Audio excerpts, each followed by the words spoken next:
Assalamualaikum warahmatullahi wabarakatuh. Halo teman-teman semua, perkenalkan nama aku adalah Andila Pramatiasari dengan NPM A1G024009 dan dengan dosen pengampu Bunda Yuli Amalia.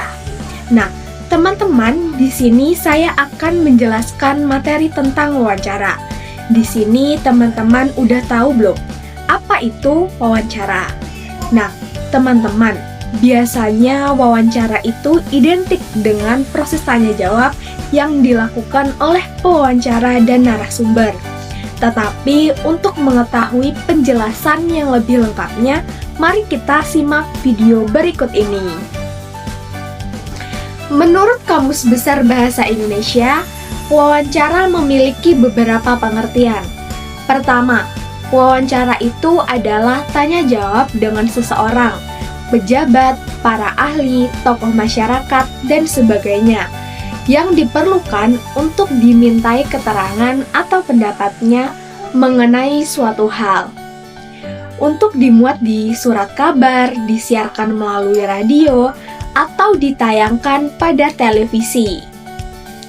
Kedua, wawancara adalah tanya jawab antara direksi, kepala personalia, kepala humas, atau pejabat sederajat dengan pelamar pekerjaan. Ketiga, wawancara adalah tanya jawab peneliti dengan narasumber atau responden. Nah, definisi di atas menekankan bahwa wawancara merupakan pertemuan dua orang atau lebih dengan satu sasaran. Selanjutnya, saya akan menjelaskan model wawancara. Menurut Susanti 2019, model wawancara dibagi menjadi 4, yaitu sebagai berikut. Yang pertama, yaitu model 1. Pada model ini, satu pewawancara dengan satu narasumber. Artinya, wawancara dilakukan oleh satu orang pewawancara dengan satu orang narasumber. Contohnya adalah guru mewawancarai satu siswa tentang pengalamannya belajar daring. Yang kedua, yaitu model 2. Pada model ini, pewawancara dengan beberapa narasumber.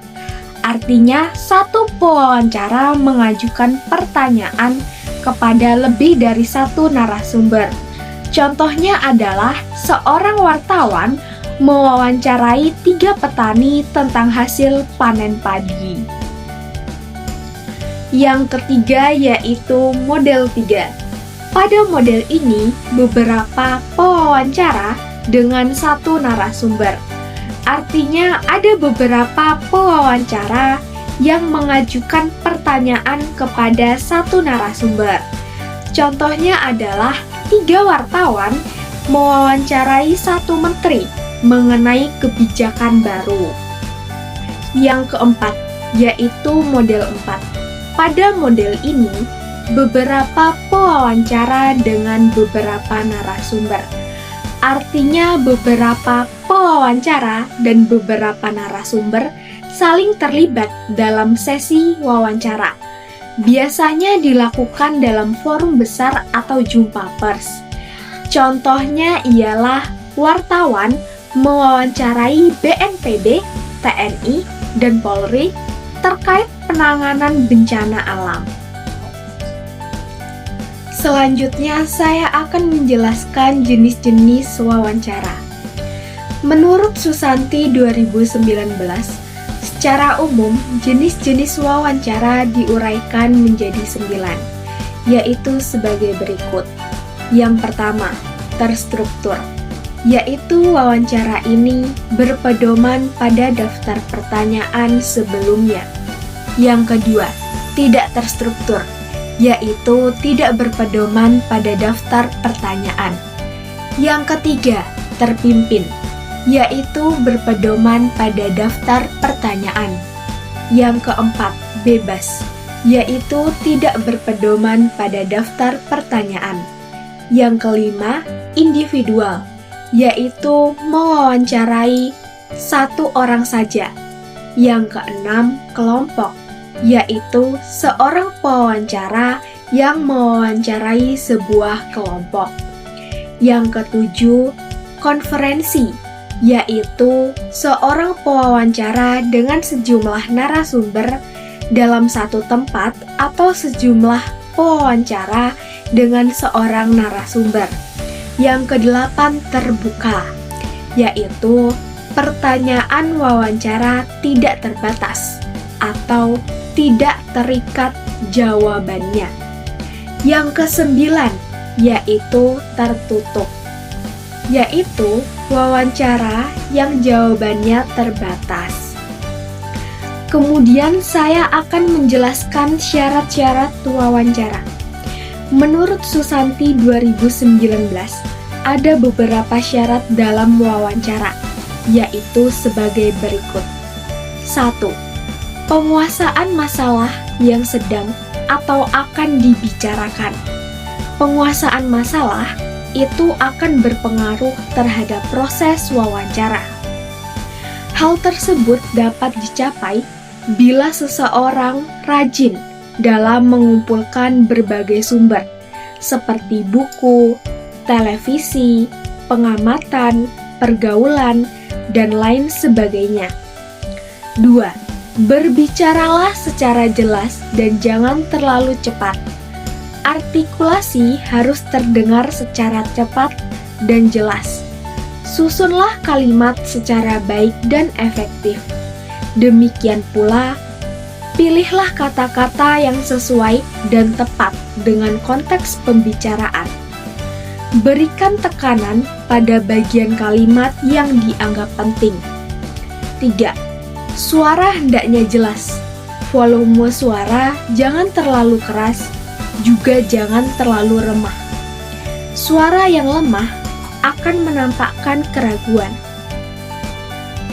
Selanjutnya, saya akan menjelaskan persiapan wawancara. Menurut Susanti 2019, ada 2 persiapan dalam wawancara. Ialah sebagai berikut. Yang pertama itu persiapan pewawancara. 1. Menentukan topik wawancara. Sebelum wawancara dimulai, pewawancara harus menentukan topik atau fokus masalah yang akan ditanyakan. 2. Menentukan tujuan wawancara. Pewawancara perlu memahami tujuan utama dari kegiatan wawancara, yaitu untuk apa wawancara dilakukan. Yang ketiga, narasumber yang dipilih harus sesuai dengan topik yang dibahas dan memiliki kewenangan atau kompetensi yang tepat. Yang keempat, mempersiapkan pertanyaan. Pertanyaan-pertanyaan sebaiknya dipersiapkan secara tertulis sebelum wawancara dilakukan. Pertanyaan harus tersusun dengan baik agar mampu menghasilkan informasi yang dibutuhkan. Jumlah pertanyaan juga harus disesuaikan dengan waktu. Wawancara dengan durasi maksimal sekitar 90 menit. Yang kedua yaitu persiapan narasumber atau orang yang diwawancarai. Yang pertama, menjadi pendengar yang baik. Narasumber harus mendengarkan dengan seksama setiap pertanyaan pewawancara. Yang kedua, narasumber perlu menjawab pertanyaan secara efektif dan tidak bertele-tele. Setiap pertanyaan harus dijawab dengan durasi yang sesuai, tidak terlalu lama ataupun terlalu singkat, agar waktu wawancara bisa berjalan lancar. Yang ketiga, menjawab pertanyaan dengan baik. Jawaban narasumber sebaiknya tidak terlalu pendek dan tidak terlalu panjang. Yang keempat, menambah perbendaharaan kata. Narasumber perlu memiliki kemampuan komunikasi yang baik dengan memperkaya kosakata. Selanjutnya, saya akan menjelaskan pelaksanaan wawancara menurut Kim Boannyo tahun 1981. Tujuan utama wawancara adalah untuk memperoleh kebenaran. Untuk memperoleh hasil yang diinginkan, hendaknya wawancara dilaksanakan dengan memperhatikan hal-hal sebagai berikut. Dalam buku Susanti 2019. Yang pertama, mendengar. Mendengar tanpa menilai, yaitu pewawancara tidak boleh menunjukkan sikap memihak. Yang kedua, memberi kebebasan, yaitu menciptakan suasana wawancara yang bebas dan nyaman. Yang ketiga, terbuka dalam mengubah pendapat atau pewawancara bisa menyesuaikan pandangan setelah mendengar penjelasan narasumber. Yang keempat, menggunakan komunikasi nonverbal, yaitu seperti tatapan, posisi duduk, atau sentuhan santai. Yang kelima, jaga jarak, yaitu sekitar 1-1,5 meter tanpa penghalang. Yang keenam, suasana menyenangkan, yaitu menciptakan suasana yang menyenangkan agar narasumber bisa tidak diuji dan bebas menjawab. Yang ketujuh, fokus pada konteks, yaitu jangan sampai tanya jawab keluar dari topik. Yang kedelapan, usahakan semua pertanyaan terjawab oleh narasumber. Yang kesembilan, catat atau rekam jawaban, yaitu termasuk ilustrasi atau contoh yang diberikan. Selanjutnya, saya akan menjelaskan penilaian dalam pelaksanaan wawancara. Menurut Susanti 2019, penilaian dalam pelaksanaan wawancara itu dibedakan menjadi dua aspek.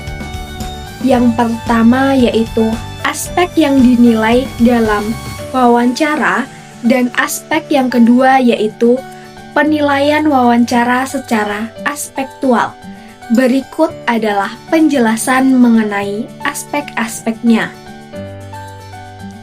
Yang pertama yaitu aspek yang dinilai dalam wawancara. Yang pertama, aspek ucapan adalah penilaian terhadap kejelasan lafal atau pelafalan saat berbicara. Yang kedua, aspek tekanan adalah penilaian terhadap keras dan nyaringnya suara ketika berbicara. Yang ketiga, aspek nada atau irama adalah penilaian terhadap tinggi rendahnya suara serta variasinya dalam berbicara. Yang keempat, aspek persendian adalah penilaian terhadap penempatan jeda dalam kalimat ketika berbicara. Yang kelima, aspek kosakata atau ungkapan adalah penilaian terhadap ketepatan pemilihan kata atau istilah dalam berbicara. 6. Aspek variasi atau struktur kalimat adalah penilaian terhadap keberagaman bentuk kalimat dan ketepatan penggunaannya dalam berbicara. 7. Aspek kelancaran adalah penilaian terhadap kefasihan berbicara tanpa banyak berhenti atau ragu. Kedelapan, aspek penguasaan isi atau materi bicara adalah penilaian terhadap seberapa baik pemahaman pembicara terhadap materi yang dibicarakan. Kesembilan, aspek keberanian adalah penilaian terhadap keyakinan diri pembicara dalam mengungkapkan pendapat. 10. Aspek keramahan adalah penilaian terhadap sikap sopan dan hangat pembicara dalam menjalin hubungan dengan lawan bicara. 11. Aspek ketertiban adalah penilaian terhadap keteraturan pembicara dalam menyampaikan wicara. 12. Aspek semangat adalah penilaian terhadap antusiasme dan gairah pembicara dalam menyampaikan wicara. 13. Aspek sikap adalah penilaian terhadap gerakan tubuh, ekspresi, dan tingkah laku pembicara selama berbicara. Yang kedua, penilaian wawancara secara aspektual. Penilaian aspektual adalah penilaian yang berfokus pada satu aspek tertentu dari wawancara, misalnya aspek ucapan, nada suara, atau sikap. Untuk menilai secara objektif digunakan pertanyaan bantu penilaian yang sesuai dengan aspek yang sedang diperhatikan. Agar lebih terstruktur, penilaian ini dilakukan dengan bantuan instrumen penilaian.